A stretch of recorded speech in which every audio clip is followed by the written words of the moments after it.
Well, hi, good morning. Thank you for joining me in my shop. It's December 29th, and we've survived another ice storm here. Not quite a year ago in the spring, we had a whopper of an ice storm come through here and really do a lot of damage to trees in my city and all over Ontario, in fact. It was very bad here in Aurelia. My own trees suffered badly. I had to have a chainsaw guy come in the spring and saw off a bunch of hanging limbs, and a bunch were already fallen to the ground. What a mess. But anyway, so it's pretty scary. That's why I'm talking about it. When we saw the ice forming last night, we got pretty scared. But this morning, the ice is gone. The temperature's 2 degrees outside. Snow is coming. Yahoo! Welcome to winter. Okay, so what about this radio? So when I was making the last video, putting it together, it suddenly dawned on me I made a stupid error. When I put in the shielded cable, I attached the shield to the chassis. And it just struck me, oh, that's not probably the right thing to do. And I'll tell you why I made that mistake. I like, when I make mistakes, I like to analyze them a little bit and try to understand why I made a mistake. There's usually a chain of things that happen, and the mistake is actually quite logical or reasonable. It's not stupid. But anyway, well, I like to think it's not stupid. See this diagram here? So that's the piece of shielded wire I put in right there, and you see they're showing the shield grounded to the chassis. Yeah, but not in a 5-tube radio. This would be in a radio with a big power transformer. Yeah, you would attach that to the chassis because it's just like attaching it to B minus. But not in this radio.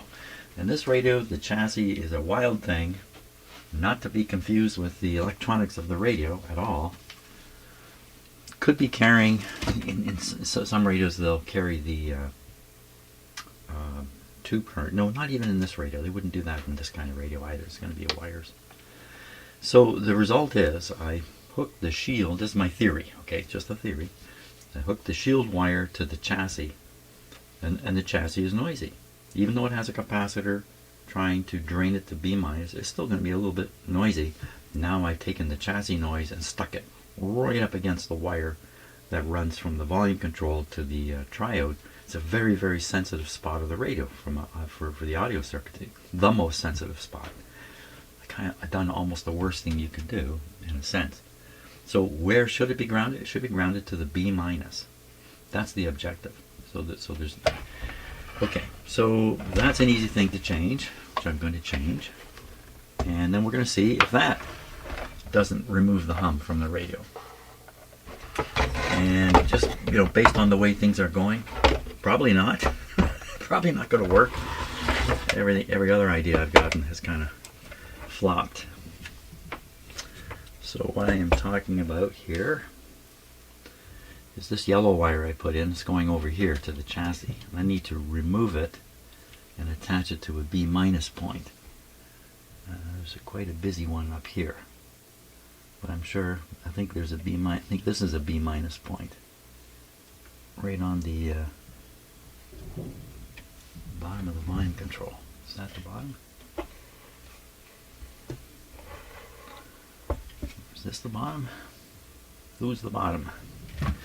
There's 2 bottoms in this radio too. There's 2A. There's 2 B minuses in this radio. Oh, now we got to think more. I have to think more. So the B minus that's attached to the cathode of the 12 SQ7 is this one. I don't know what they call it. The left one. The left and right. I don't know what they call it. This is the more filtered one. I can call it that. I believe it's the more filtered one. So this is probably where I should be attaching the shield.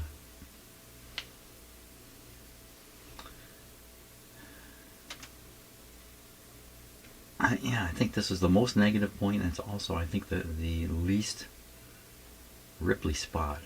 I'm confused by this power supply because the inductor's at the bottom here instead of up at the top where it normally is, and I just have a hard time kind of understanding how that's going to operate. Well, try one, try the other. So I should try this one, which would be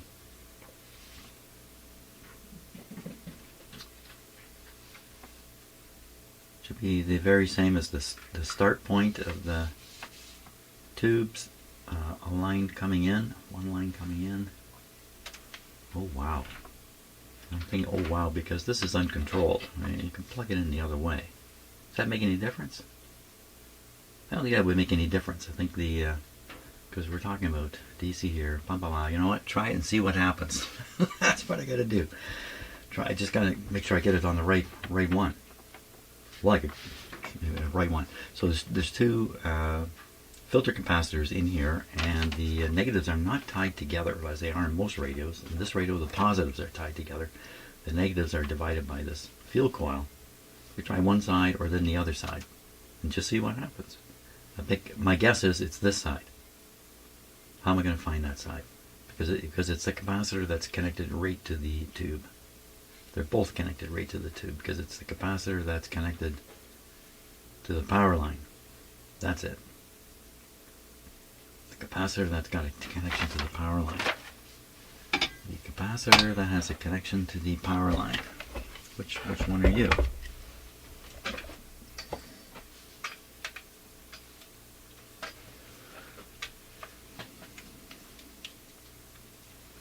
Which one are you? So, power line to the switch. The other power line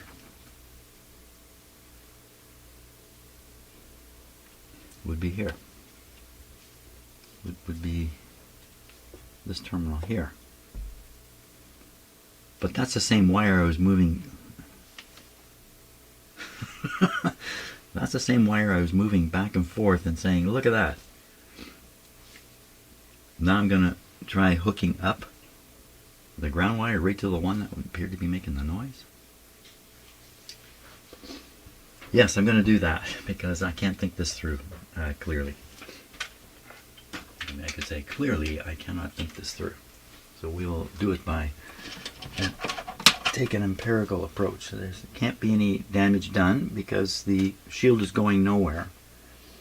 So I can't, like, you know, stick a short in the radio or do it. Nothing like that can happen. So the worst that can happen is it just hums even more. It's a pretty long piece of wire. Should I just leave it long for now? You can actually, if I had this shield, so I got the shield exposed here, but cut away there.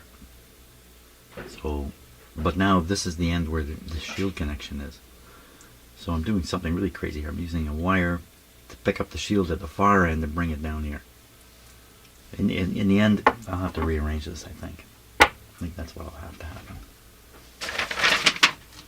We'll see. We'll see. The other one too, I thought for a minute was I should go back to removing the AC from the back of the volume control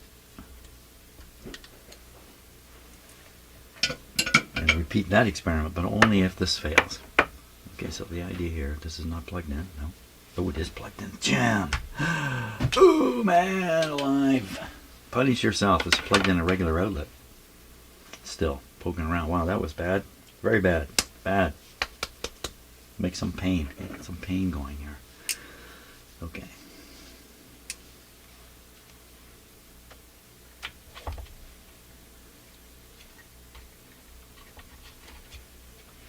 Just tuck this through and kind of do this in a cheap and dirty way.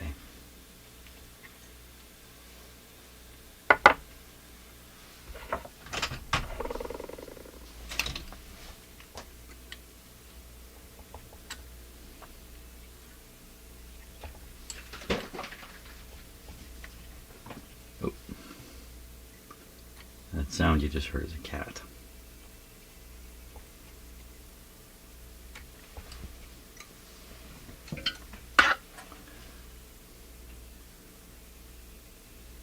So I think this is there's a good chance this is just going to result in a screaming hum, but we will see.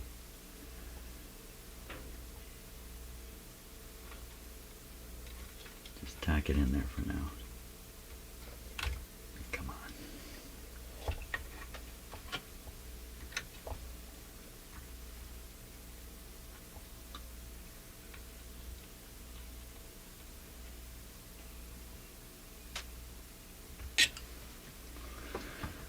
Okay, now have I really done the right thing here? Again, this is going to basically an open circuit, so how bad can things get?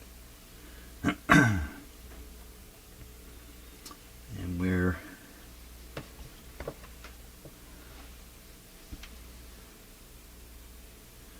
definitely connected to the negative side of the capacitor. Good. Okay, that's, I think, good for a test. I'm just going to plug this into my shop supply.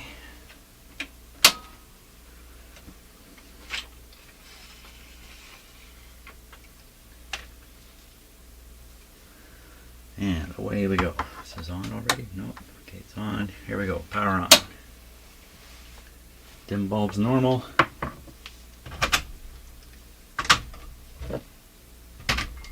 Supply voltage 106.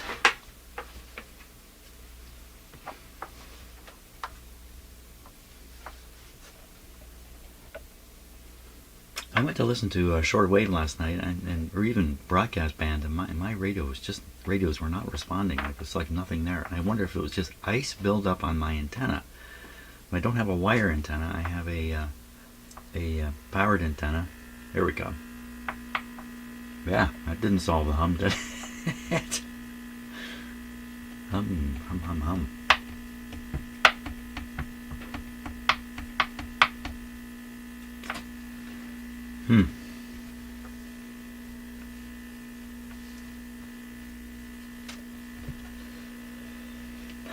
It's not. I'm going to plug this into a regular outlet just because.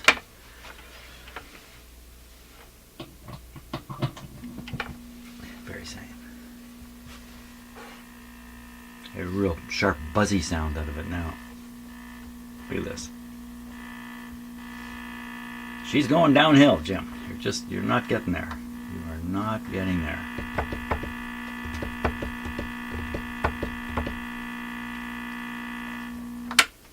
Okay, well, great, great ideas.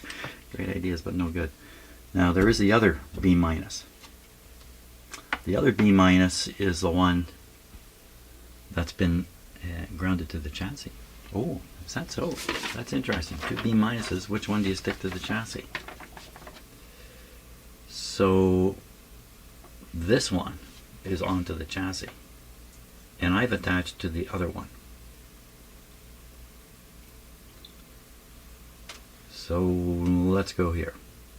Now maybe I've got this completely wrong, and this is the least filtered side, and this is the more filtered side, which would make sense because they're sending this B plus way back to these sensitive tubes.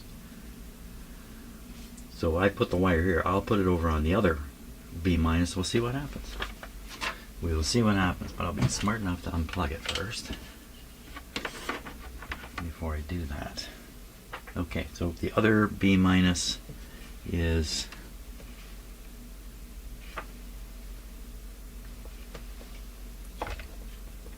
easily accessible over there, and the wire's probably long enough. Okay, good.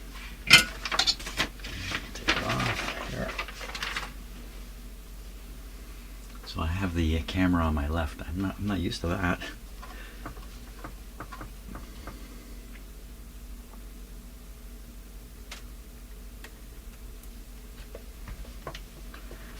Okay. Where do you go? I'm going to go all the way over to here.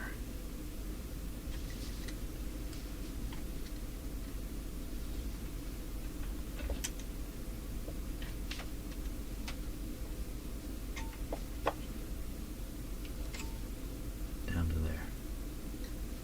Okay.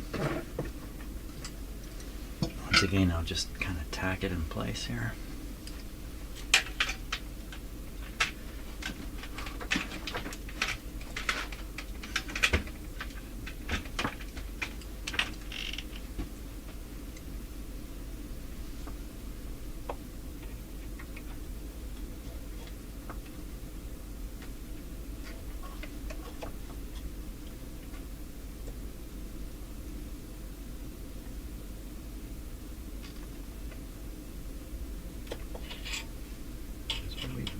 on there, but it'll be good enough.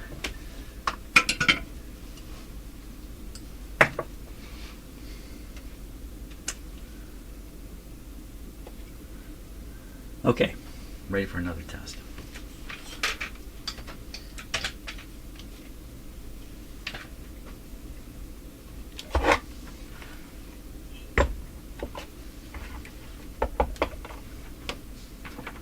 Plug it in here. This is ready to go. Okay, fire up.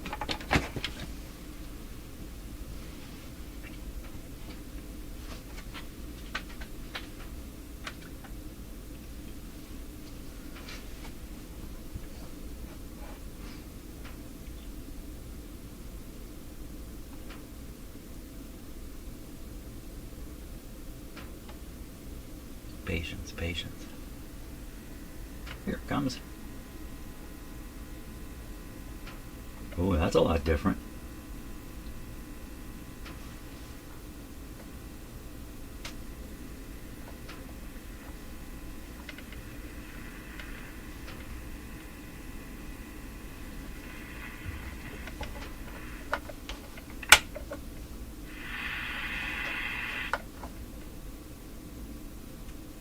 Where's the hum?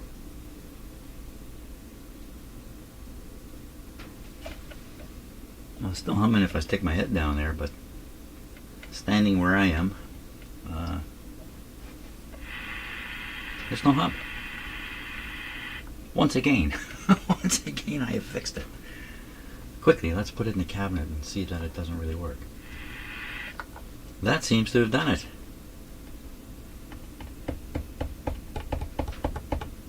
That really seems to have done it.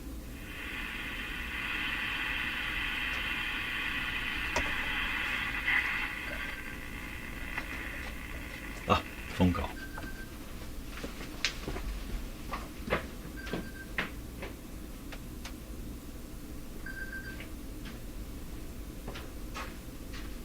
Hello?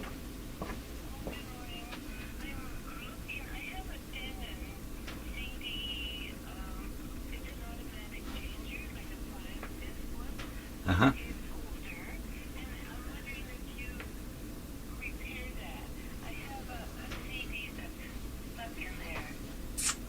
Whereabouts do you live? Okay, another person wondering if I can fix their CD player for them. No. Okay, I walked away this operating. There is no hum. There is no hum. I'm telling you, there's no hum. She's hum free. Well, I'm sitting here, I can't believe it. This actually worked. That actually worked. Okay, let's stick it in the cabinet and turn it off. I'm stunned. I'm actually stunned. Finally did work. One thing I've certainly learned in life is persistence pays off. My cats know that. They know that. They're persistent. Scratch at the door or whatever.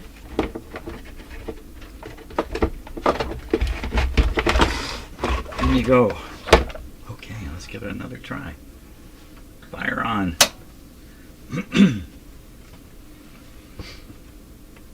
The interesting thing about working on a problem like this and coming up with wrong theories over and over and over is it forces you to learn a lot. And I really do believe in the idea that you need a tactile experience to learn stuff like this. You need to have your hands on it. Well, it's humming. What can I tell you? It's humming. It sounds the same as it did just going in and out of the cabinet. Is that powerful? Or did my hum fix break off when I shuffled it into the cabinet? We'll have to take it out again and listen. But, so there's a hum there, and you know, I can stand 5-6 feet away from the radio and hear it.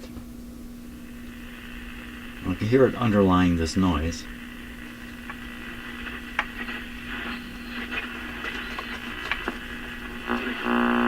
Ooh. Oh, what's happening here?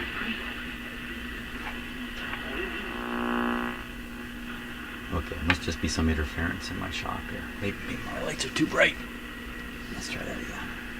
I don't know what it is, but it's not the radio, I don't think.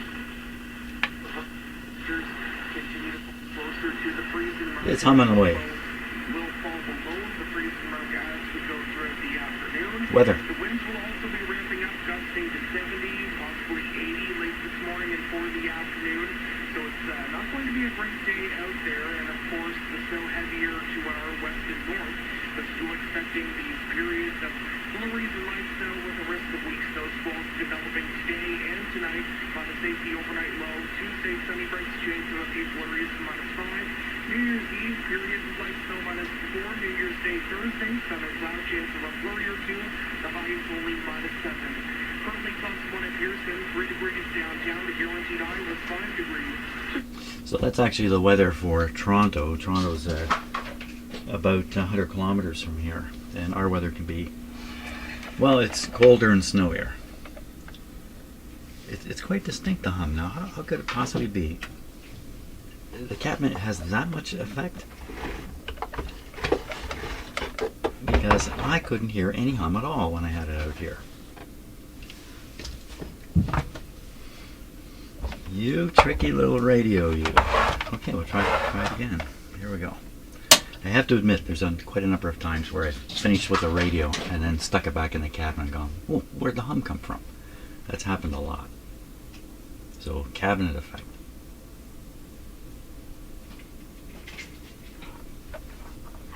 Well, then the solution is don't put the radio back in the cabinet. You're going to play the radio, you take it out and stick it on the table like this. I don't hear a hum. Of course, along with the hum disappearing, the bass response will be gone too. That's why the hum can't be heard. There's no bass response. It's dramatic. You know what? No, there's something more going on, because that's dramatically different. Well, maybe not. Maybe not.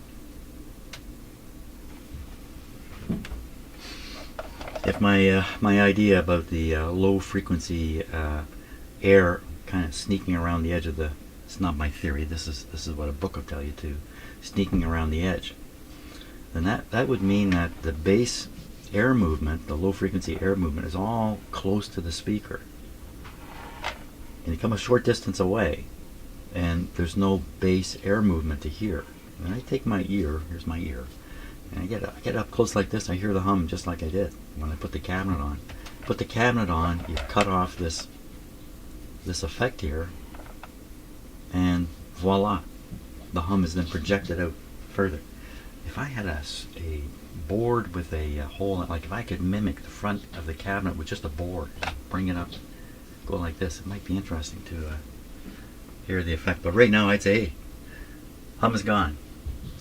You know what, it's time for coffee, because because that's reason enough. Because while I was drinking my coffee, I suddenly thought, well, maybe the radio doesn't have a hum coil in the speaker. And there it is, there's the hum coil. You see how this little coil is wrapped on this rod. This is kind of pictorial, but this is actually how it would be done in the radio. And this is a separate voice coil piece. They've been very clever in how they've shown it here. I think they're trying to show that this moves. I'm not sure. They've left this little end open here as if it would slide over. I don't know. I'm probably reading too much into it. But in any case, the purpose of this coil is to pick up a little bit of hum in reverse from any hum that's come through the radio. Well, isn't that an interesting question then? So what if there's no hum to buck? This is called a hum bucking coil.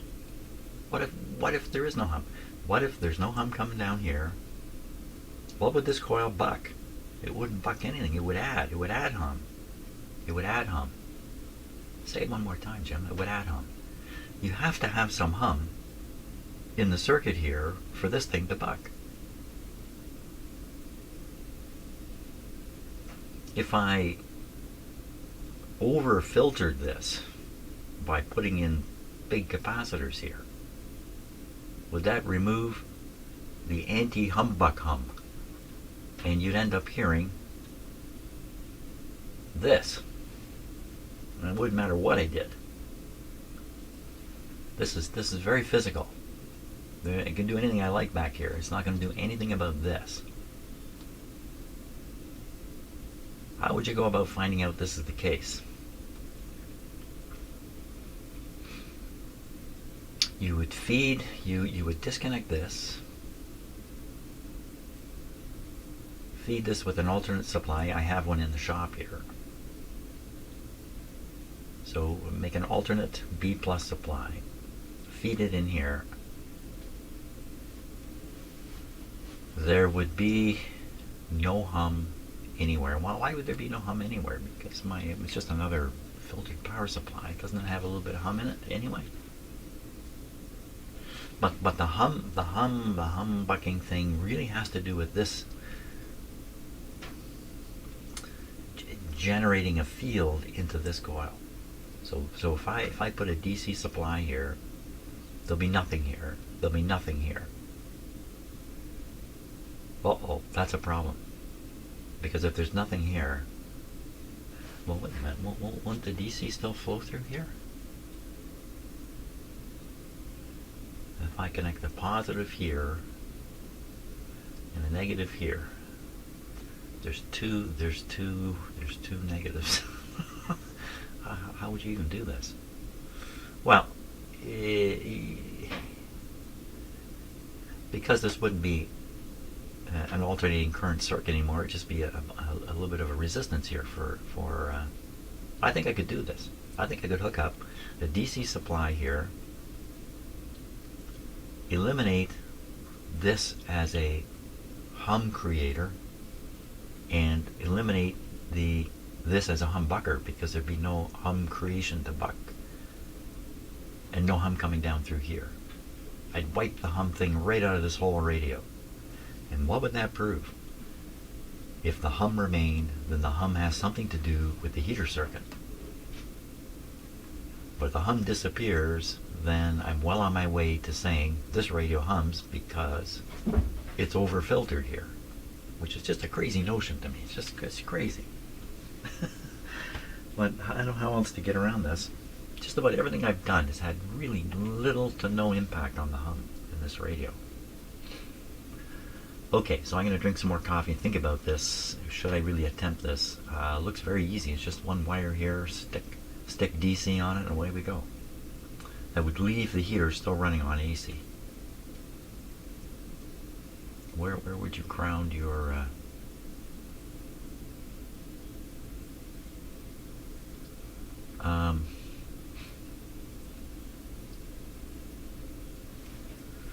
So just another thing here, just a moment. So I just noticed all these ground connections here. So these are all, they aren't all, see, I was going to say all steel tubes.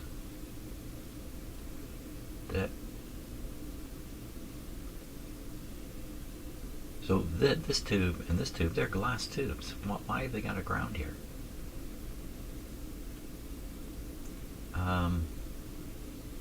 What's going on there? Is there such a thing as a 50L6 steel tube? What is this doing? In a glass tube, this is nothing. Okay, that's an interesting question. Okay, before I do this crazy thing with the power supply, let's find out about this.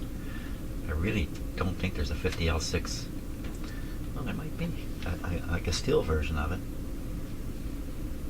Let's start by looking in the tube manual for what's going on with pin number 1 here in both of these tubes. Okay, let's do that.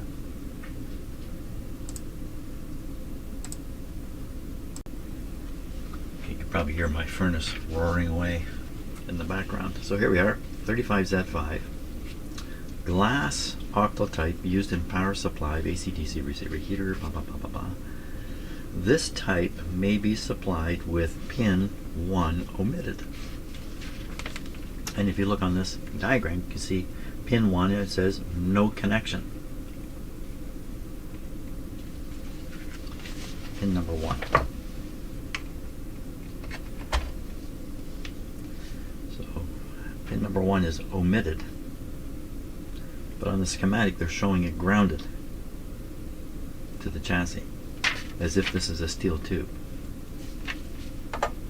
Steel, I don't know if there are any such things.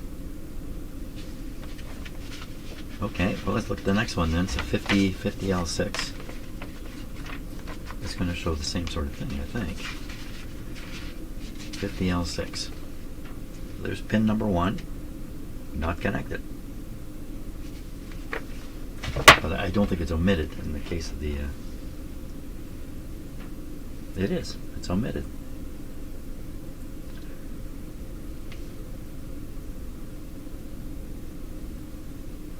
So is this radio looking for steel tubes here, like these kinds of tubes here? Well, I don't think there is a steel version of either of those. 50L6. There certainly are output tubes that are steel type.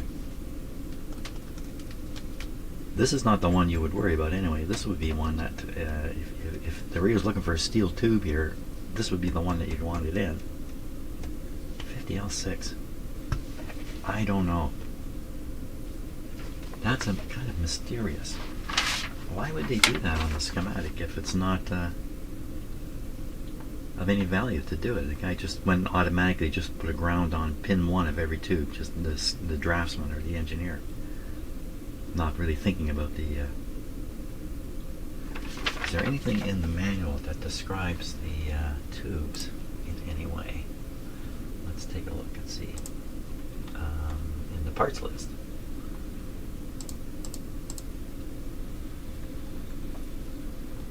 Does it have the tubes? No, they didn't list the tubes. They did not list the tubes here. Oh, yes, they did, right here. Right here. And they're not saying anything special. Well, GT, glass tube. Oh, okay, so that ends that discussion right there.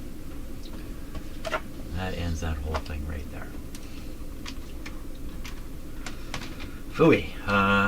Okay, so I'm going back to eliminating the power supply, or replacing the power supply B plus with an alternative supply. Okay, I'm gonna go drink that coffee and think about this. Okay, a little bit nerve-wracking here because there's grounding issues, of course, with doing this, or grounding is a bad word. B minus issues, more than one B minus, excuse me. So if we look at my power supply here I'm going to use, it has a dial here. I can turn and increase the voltage to where I want it. That's the whole idea. The outputs are here.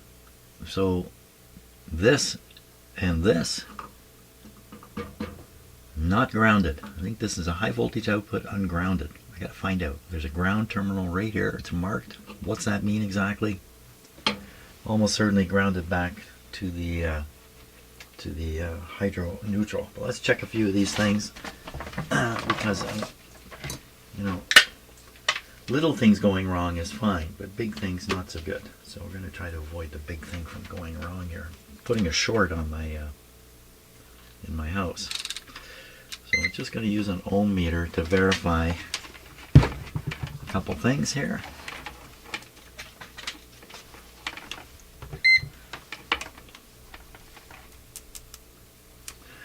Okay, this is the ground here, and then just about any one of my pieces of equipment are all grounded.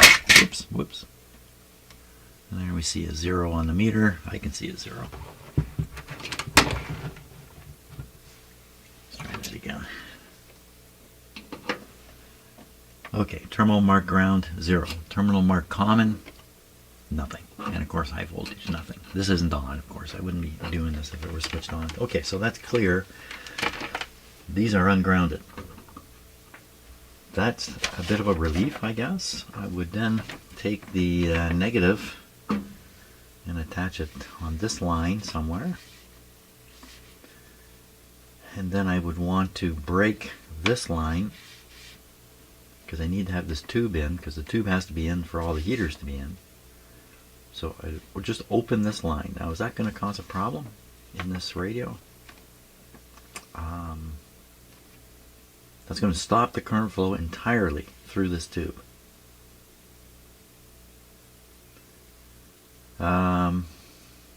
I don't think that'll do anything. I think the very same heater current flowing, the same voltage for the light bulb here.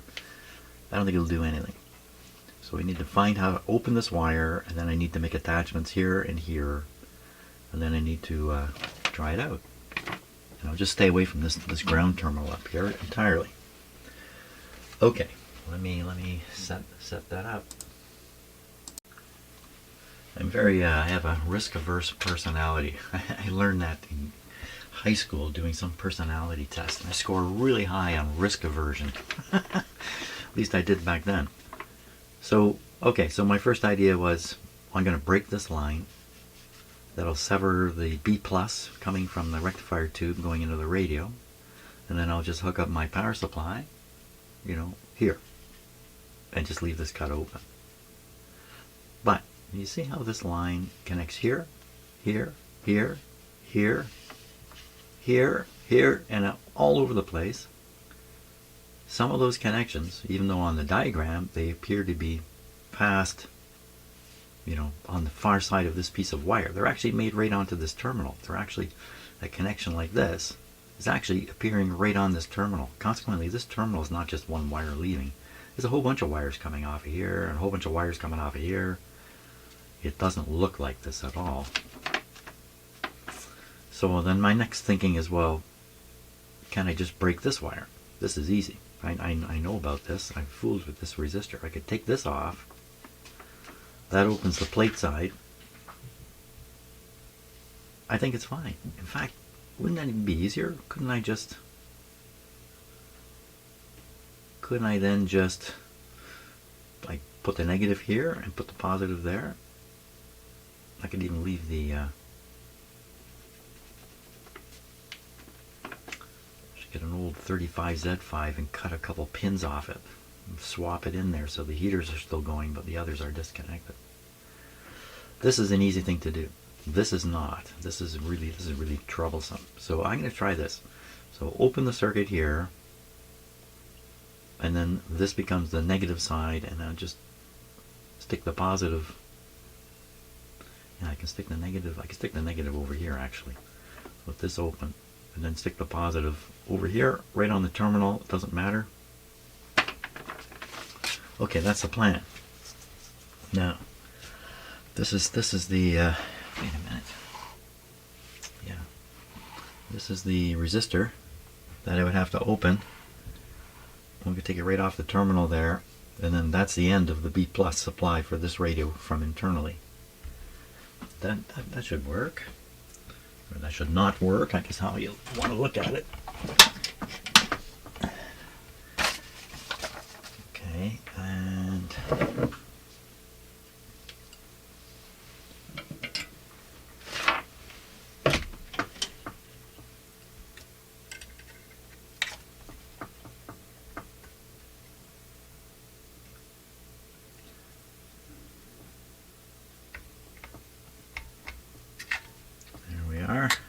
wires off,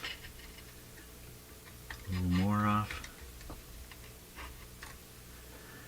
Okay, that's easy. Now, with the power supply switched off and the radio unplugged, that's correct. We'll take the leads from the power supply,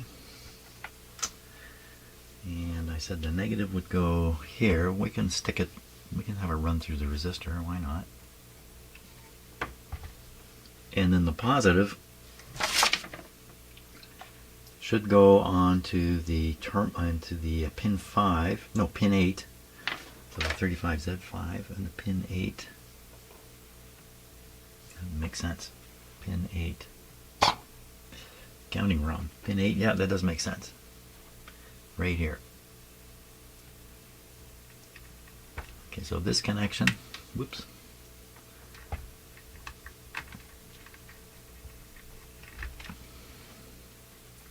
The power supply I'm using is designed specifically to do these kinds of things. It's really what it's intended for. So, so I have a positive on this line and the negative through the resistor. 35 Z5 just sitting there. As there's no pressure, there's no connection to the plate, there's just nothing going on in the tube anymore. And I'll control the B plus voltage from up above. The voltmeter is very inaccurate, so I'm going to want to use another voltmeter to keep an eye on the B plus voltage. I think I'm going to use my isolated meter here so I don't have more worries about grounds and stuff. And so we're going to put the negative. This is, I can actually attach it right up here on the up on the power supply itself here. I'm going to try. That didn't work. Okay, my easy way out didn't go. It didn't go easy. Let's go to the other end. Black to black. And green to red. Just so we know for sure what the B plus voltage is. I'm not relying on the very inaccurate meter that's on the instrument. And this goes where the red one is. It can go anywhere where that wire goes. It can go here. Okay. Let's turn this around like that. Why did it get so rocky all of a sudden? I guess it always has been. Okay, we'll get these voltmeter wires over here.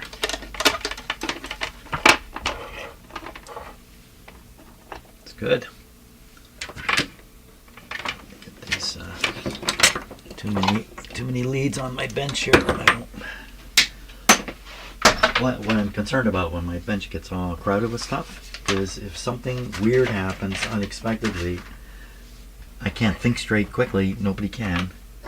And with your pile of junk on your bench,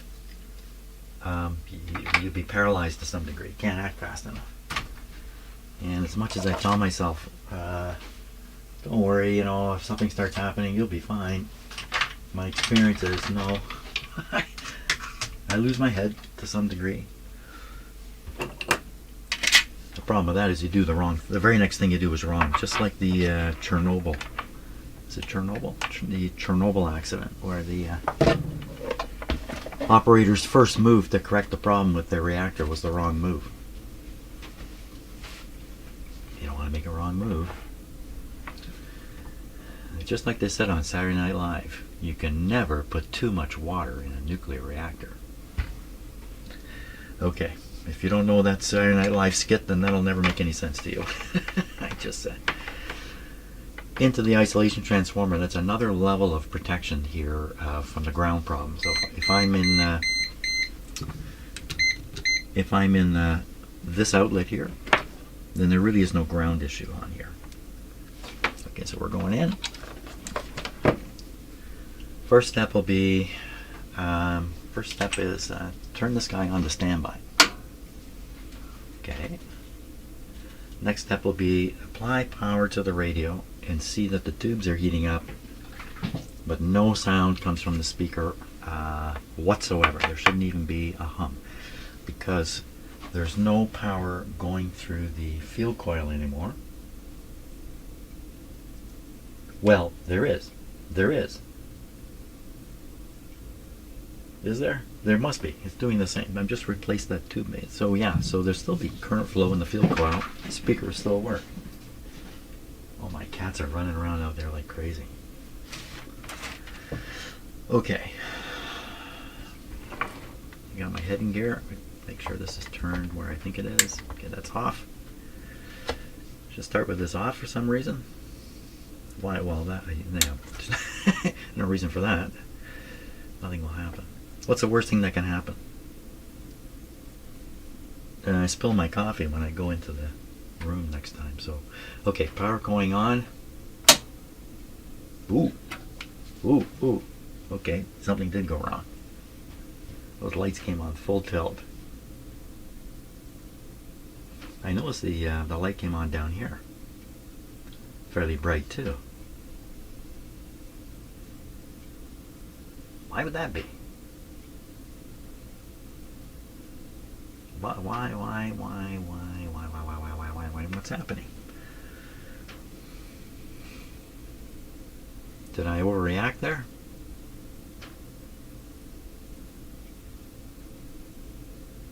You know what? The first step is to do this without all these connections. That's really the first step. So where are we here? We're plugged in, but the switches are off. 2 switches off. Yeah, let's remove these.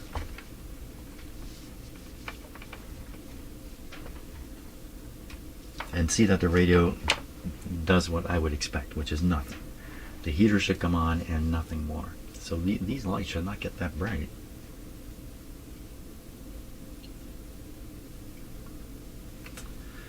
I can even restrict this more. I take one light bulb out here, just on this low wattage one now.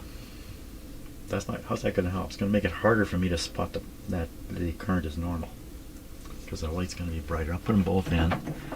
That's what I've been looking at the whole time. So let's leave it that way. And hit the power. That's normal. So that was normal. So what happened with, okay, turn the power off. So what did I do here? Did I just overreact? Ungrounded. How can this is nothing to do with that. This has nothing to do with that. I didn't have any power on this. No voltage.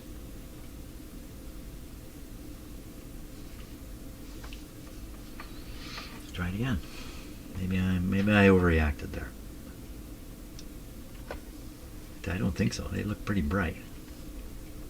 We'll just put one on. We'll put the ground on and see what happens. Okay. Hold that wire. There we go. How bright? Normal.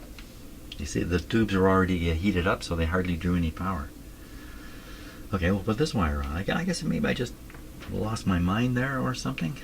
This was going on to here. Okay, so this is the wire. This is the wire. Yeah, it runs through. Yeah, the busy wire. The B positive wire.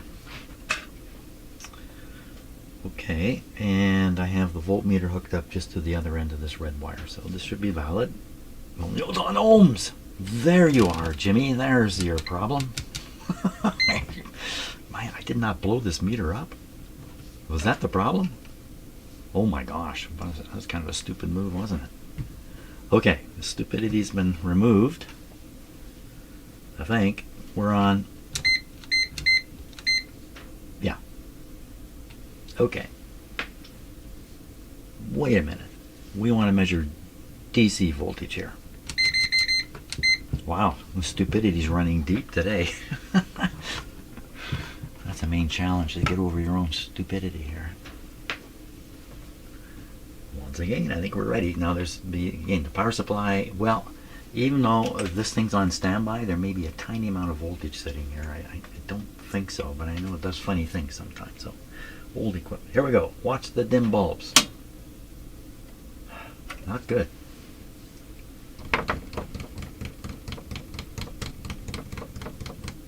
What could be happening here?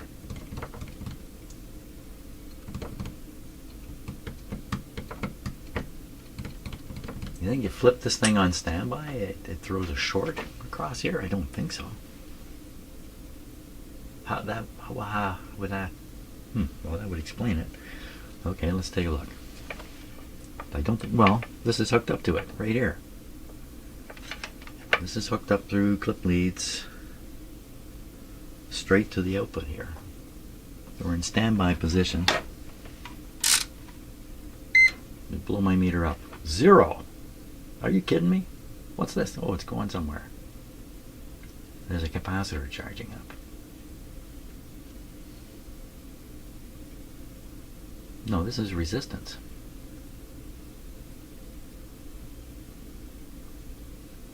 an interfering voltage of some sort is showing up.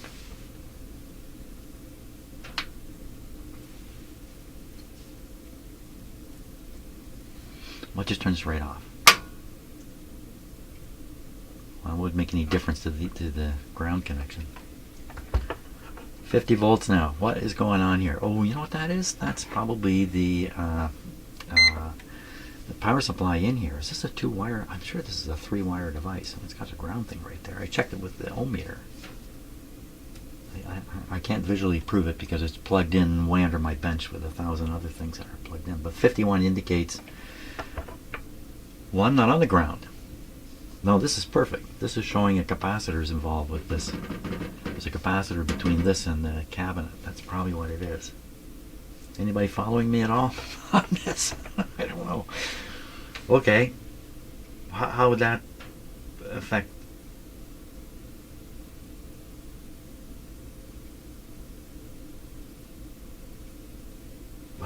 I don't know. What have I done here? I've done a sensible thing, haven't I? I have the power supply. Well, you know what? I have the power supply. My power supply is connected here. No, well, let's put it this way. It's connected here and it's connected here. That's, I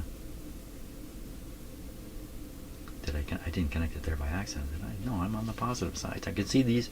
I can see the wire connecting the two capacitors together. I can see that the positive terminals are the capacitors. So there's no question I've got this right. Why? Unexpected result.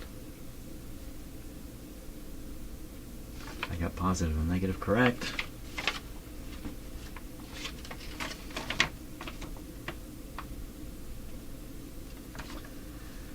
Oh my gosh, I don't know what's going on. Now, I mean, maybe what's going on is I have this thing on standby. If I put it on its proper setting and use it the way it's meant to be used, everything would be fine.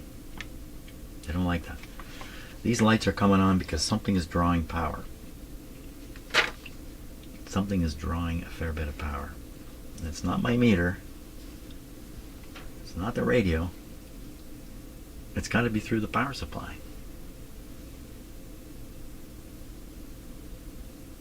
Coffee break time for sure. Okay, after drinking a little bit of coffee, perhaps what's happening here has something to do with the fact that I have the radio plugged into an isolation transformer rather than a regular outlet. Putting it in a regular outlet is just that much more exciting though. I don't have nearly the control over it, obviously. Is this turned on, by the way? Yes. I'm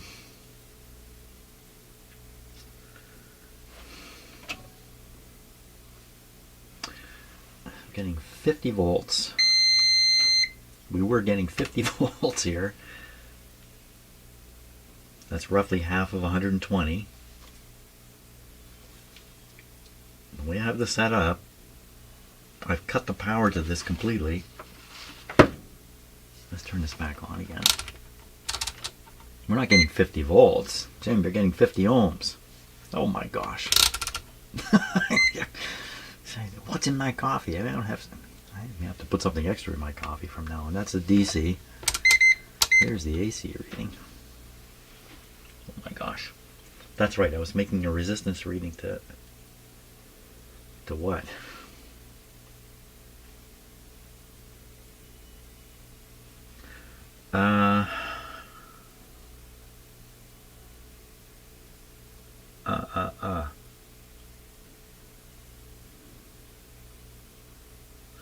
As you can tell, I'm totally paralyzed here right now. I really don't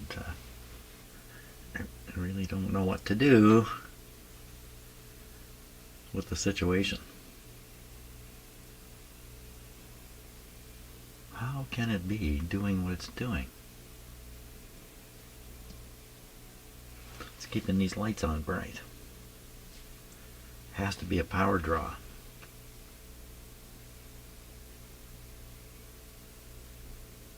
Could it be somehow backing through the power supply in here?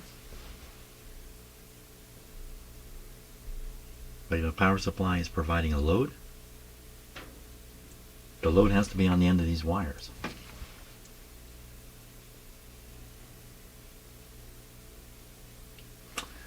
Does it really? If I pull these out.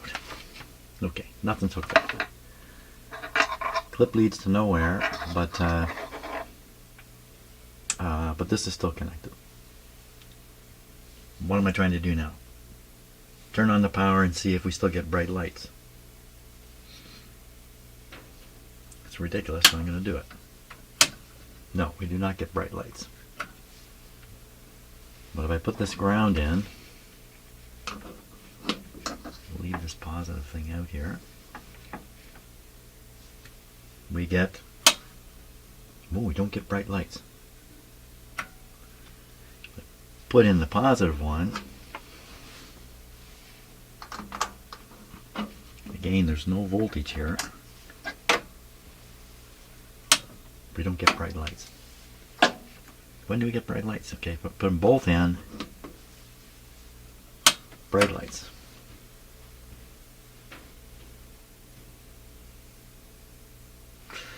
If these lights weren't in the circuit, if I flip this switch upwards and supply, full power, I'm going to blow something up in this.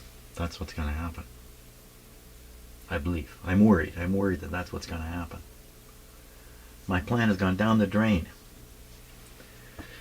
Won't be the first time, that's for sure. Let me just make things a little safer here. That's a little safer. Why wouldn't this work? So I have the power supply negative connected here, which is connected to this side of the power. I have the positive connected here.